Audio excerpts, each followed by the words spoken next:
Class we have discussed the salient features of Indian Constitution.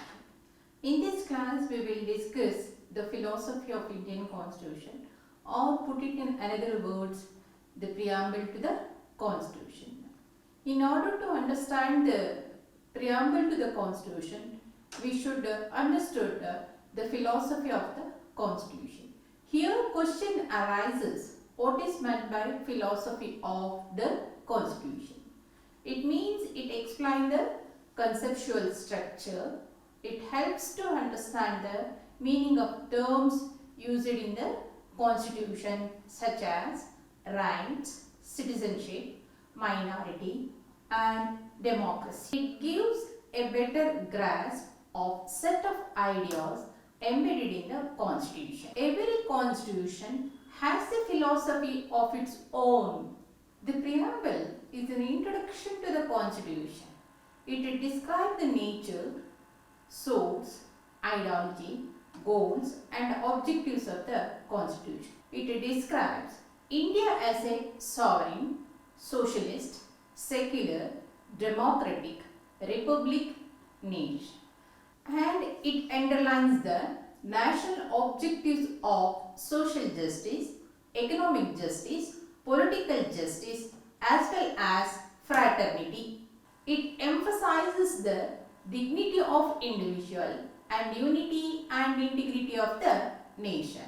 It declares that in India the people are sovereign. Importance of preamble. Preamble acts as the preface of the Constitution of India, and it lays down the fundamental value and philosophical ideas. It represents the entire Constitution in written words. The wording of preamble highlights some of the fundamental values and guiding principles on which the Constitution of India is based. Preamble reflects the basic structure and spirit of the Constitution. Preamble serves as a tool for interpretation of Constitution. Judges interpret the Constitution in the light of the preamble. Therefore, Constitution should be read and interpreted in the light of the guiding force of the preamble. Scope and ambit of the preamble. Rights and directive principles can be read in the light of the preamble. In a majority of decision, the Supreme Court of India has ruled that neither the preamble nor any of its content is legally enforceable. Preamble plays a vital role when there is an ambiguity in provisions of any article. That means preamble is the guiding factor like stem, root and source to the Constitution. In Ray Beriberi versus Union of India, Supreme Court held that preamble is significant because it highlights the type of society and government it wishes to establish. The Indian Constitution preamble is one of the best of its kind ever drafted, both in ideas and expression. Embodies the spirit of Constitution to build up an independent nation which will ensure the justice, liberty, equality and fraternity. Objectives of the preamble. The purpose of the preamble is to clarify who has made the Constitution, what is its source, what is its ultimate sanction, what is the nature of the polity which is sought to be established by the Constitution, what are its goals and objectives. The preamble to the Indian Constitution is expressed in the following words.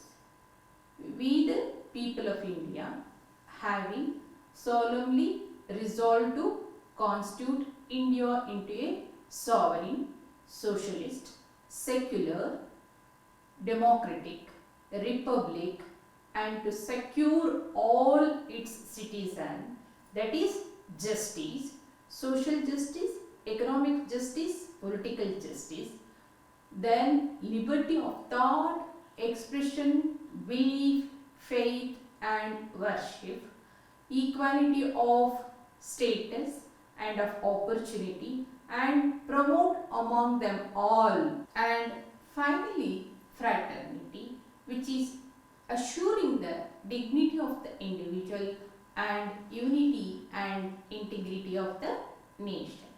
In our Constituent Assembly, this 26th day of November 1949, do hereby adopt, enact and give to ourselves this Constitution. The terms of Preamble, we the people grant ourselves, clearly make it evident that the sovereignty vests in the people.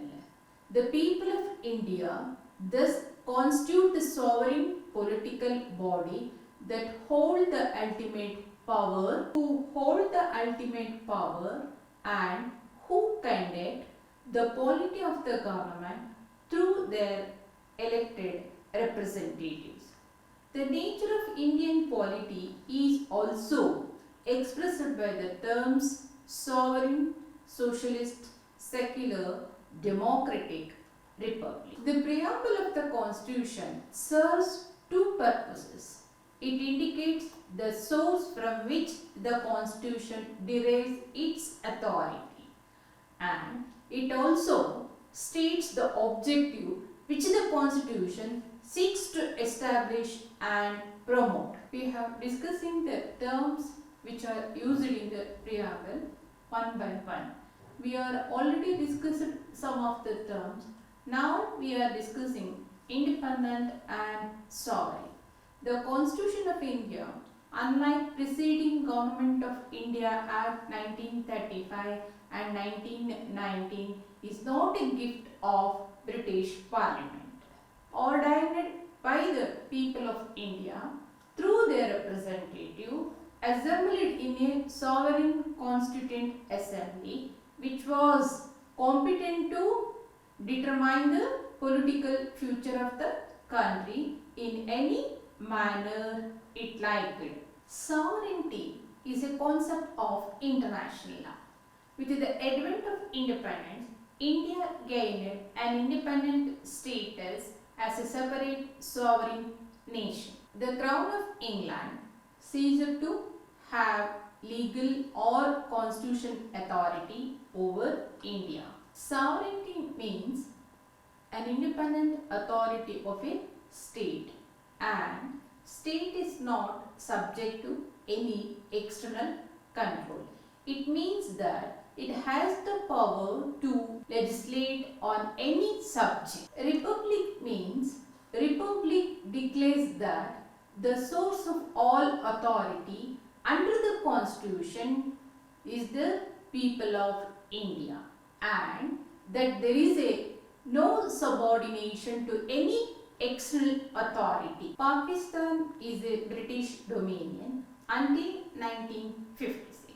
India ceased to be a dominion and declared herself a republic since making the Constitution. It means government by the people and for the people.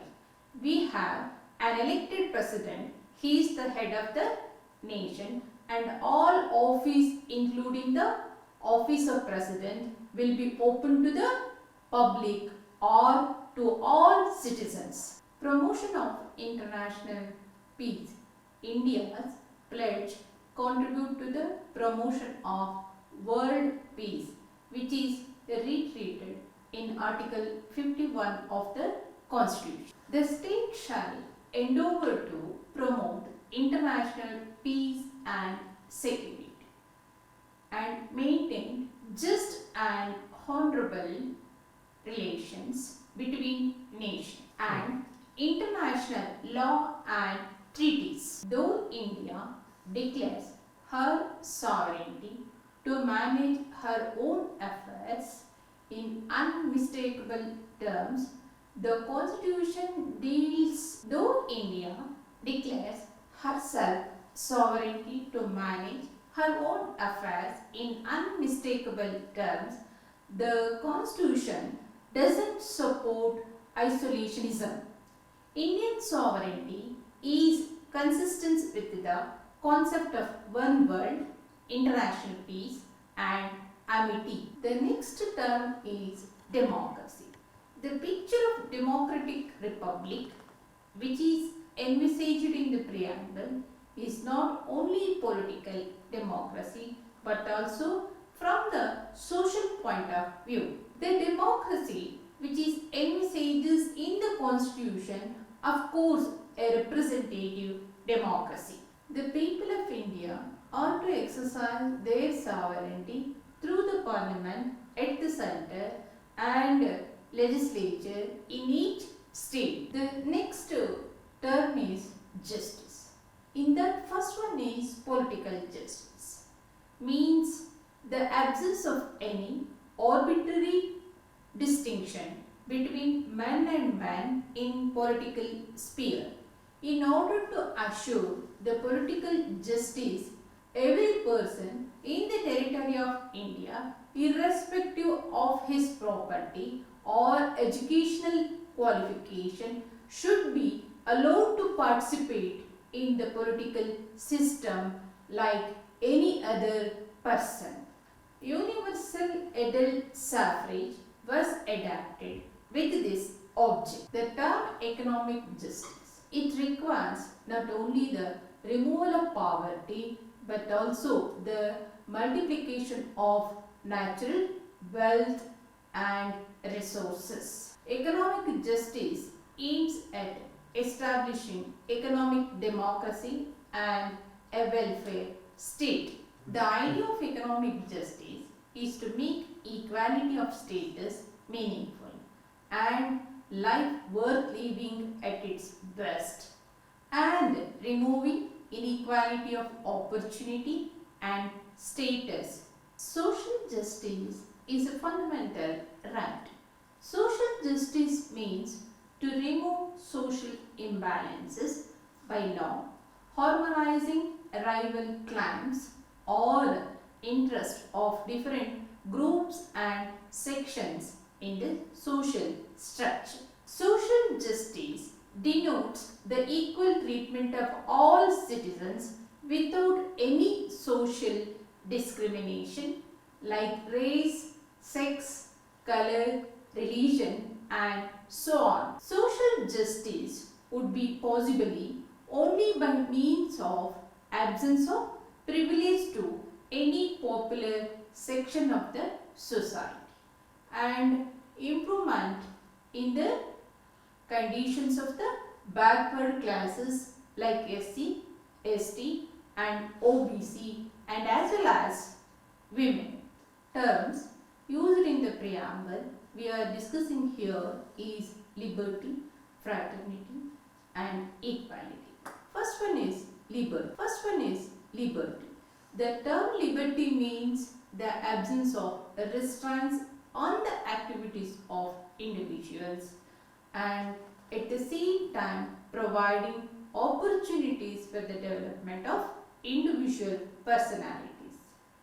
That means democracy is established with some minimum rights which are essential for a free and civilized existence. That means democracy is established with some minimum rights which are essential for a free and civilized existence. And the preamble secures to all citizens of India liberty of thought, expression, belief, faith, worship through their fundamental rights. The next term is equality. The term equality means the absence of special privileges to any section of the society, and provision to provide adequate opportunities for all individuals without any discrimination. Unless all equality is removed from the social structure, guaranteeing some rights would be meaningless. Each individual is assured with equality of status and opportunity for the development of the best in him. This object is secured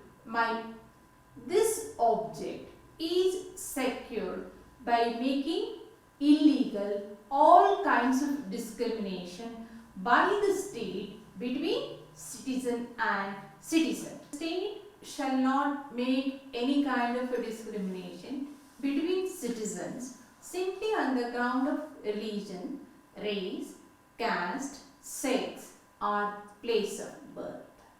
By throwing open public places to all citizens, and by abolishing untouchability, abolishing titles of honor, and offering equality of opportunity in matters of public employment. Besides, to ensure civic equality, Constitution also seeks to achieve political equality by providing for universal adult franchise. Socialism or socialistic pattern of society.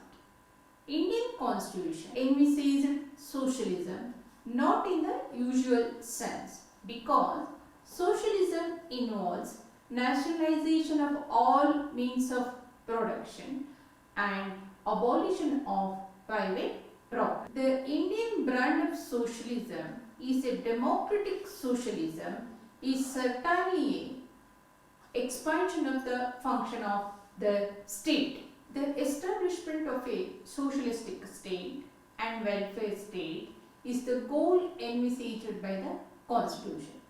Though the word socialism is vague, our Supreme Court has observed that in principle aim is to eliminate inequality of income and status and standards of life, and to provide a decent standard of life to the working people.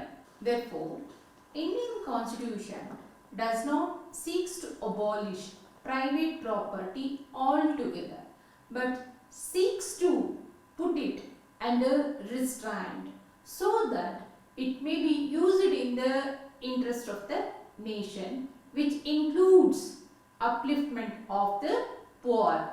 Instead of a total nationalization of all property and industry, it envisages a mixed economy where public and private sectors coexist side by side. From 1992 onwards, the trend is now away from the socialism to privatization. This is keeping in the word trend after the collapse of socialism in the USSR and East European countries. The term socialist did not exist in the original draft of the Indian Constitution. The addition of the term socialist has made explicit the role of welfare state. For instance, the term socialist inserted in the preamble read with the Fundamental Rights Article 14 and 16. It has paved way for the conclusion as to a right to equal pay for equal work. Principal objective of the term socialist is to eliminate inequality of income and status and to provide a decent standard of life to the people, and not the insistence of state ownership to the exclusion of private enterprises as a matter of policy. Next term is unity and integrity of nation. The idea of unity has been supported by adding the word integrity of the nation.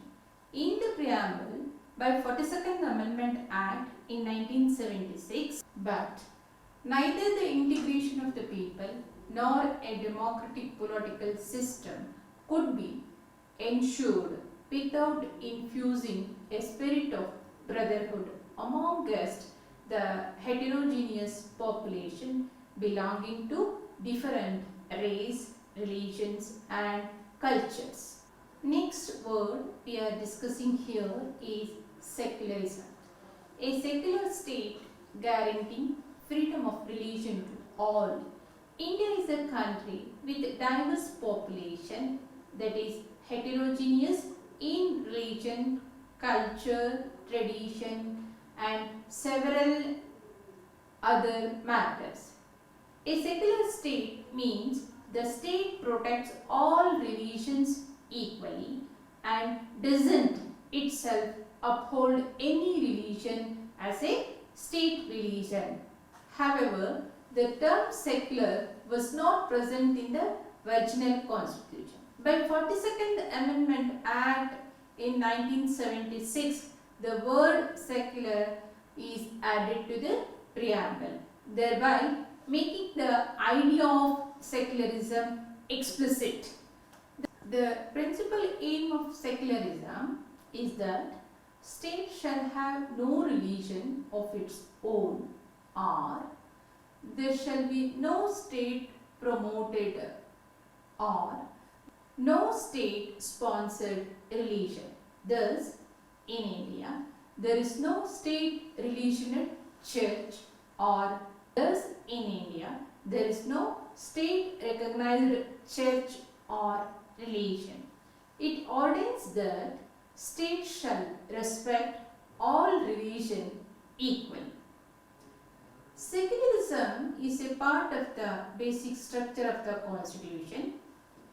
Secularism is promised in the preamble is implemented by incorporating the freedom of religion under Article 25 to 29 to all its citizens under the Part 3 of Indian Constitution. Therefore, each individual citizen has a guaranteed freedom to profess, practice and propagate their own religion. The last term used in the preamble is dignity of the individual. A fraternity means a sense of brotherhood, a feeling that all people are children of the same soil and same motherland. The Constitution promotes the feeling of fraternity, which has to secure dignity of the individual and unity and integrity of the nation. Feeling of brotherhood cannot be installed unless the dignity of each of its members is maintained. The Constitution seeks to achieve this objective by guaranteeing equal fundamental rights to each individual so that he can enforce his fundamental if invaded by anyone before the court of law. Dear students, I hope that you understood the concept of preamble, in which the various terms they have used, we have discussed here. Thank you one and all.